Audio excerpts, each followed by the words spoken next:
Tomie dePaolo's Christmas Tree Book.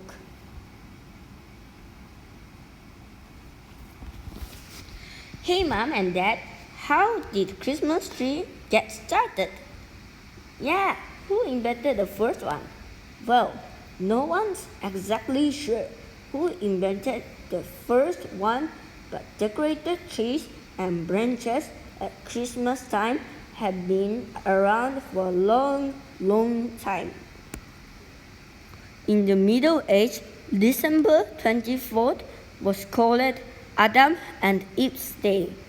On that day, a play was put on in front of the church. Evergreen branches with apples on them were part of the play. They represent the tree of paradise. I guess people liked the bright green branches because when the medieval plays were no longer performed, people brought evergreens and even small fir trees into their house. Especially in Germany, they put not only apples on the tree, but also paper roses and flat wafers. The apples represent Adam and Eve, the roses, the Virgin Mary, and the wafers, the Christ child. These trees were called Christbaum. That and I just read that in Germany they had other Christmas things too. One was called a pyramid. It was made out of wood and was decorated with branches and candles. The other was called a light stock. And it was a flat triangle-shaped rack just for candle. Right, lots of German people had either a pyramid or a light stock and a Christbaum standing side by side in the same room. Finally, the candles were moved from the pyramid to the tree. Of course, the old-time trees were small and were put on tables. It wasn't until the Christmas tree came to America that it reached from the floor to the ceiling. When the Christmas tree came from America? Well, the first trees known about were decorated in 1747 by a group of people from Germany called Moravians. They lived in Bethlehem, Pennsylvania. Little by little, as more German people moved to America, there were more Christmas trees. Other people brought the custom, and by the 18th, many magazines had articles about them. Famous people had Christmas trees too. In England, Queen Victoria's German husband, Prince Albert, helped to make them popular. He gave decorated trees to schools and army barracks. And at the palace, there was a separate tree for each of the young princes and prince and princess. President Teddy Roosevelt decided not to have a Christmas tree one year because he was worried that too many trees were being cut down. His son Archie was so disappointed that he decorated his own tree and hid it in a closet. Of course, Christmas trees aren't cut down from forests anymore.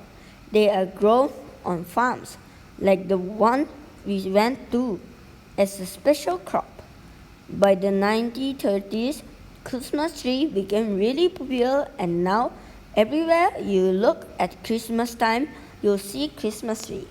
Look, Grandma, how beautiful! I have the Christmas tree stands all ready. You know, when I was a little girl, we didn't have a Christmas tree stand. Even though they were being made, they were very expensive. So my father used to nail wood to the bottom of the tree. Once we used all of my mother's fledglings to hold the tree up. But the tree always got very dry. So one Christmas we filled a washtub with a hole, put the tree in the middle of it, and added water. I remember it, we had to pile bricks on top of the coal so the tree wouldn't fall over. My mother's rich Aunt Clara had a Christmas tree stand that was a music box. As the music played, the tree went around. Okay, let's test the light. Do you know that the first lights on Christmas tree were real candles? There's a nice legend, that a man named Martin Luther was out walking one Christmas Eve, and he saw a fire tree on a hill. It was surrounded by stars. It looked so beautiful that he decided to surprise his family with a special Christmas tree. So he put candles on the branches and lit them. The tree looked as though it was filled with stars. Grandma, did you ever have a tree with real candles on it? Yes, indeed. Real candles were so pretty, but they could only be lit for a short time because they were also very dangerous. The first electric lights were used in 1882. They were on a tree at the home of Edward Johnson. He was a friend of Thomas Edison, the man who invented the light bulb. In 1895, Grover Cleveland was the first president to use electric lights on the tree in the White House. Each bulb had to be wired separately on the tree. Strings of lights were invented until 1907. Now, there are all kinds of Christmas tree lights, little ones that glitter like stars, little that blink on and off, lights that bubble, and even lights that look just like candles. How come you put the lights on first, Dad? Because it's easier to move them around before the ornaments get put on. And here are all our ornaments. Mom, our teacher, told us that once people had to make all their own ornaments, they wrapped nuts in pretty papers, used ribbons, cookies, and all kinds of stuff.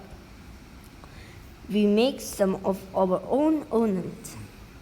Yes, and we even have some old ornaments that belong to your great-grandparents. There are tin ones, cotton ones, wax ones, spun glass, and paper ones.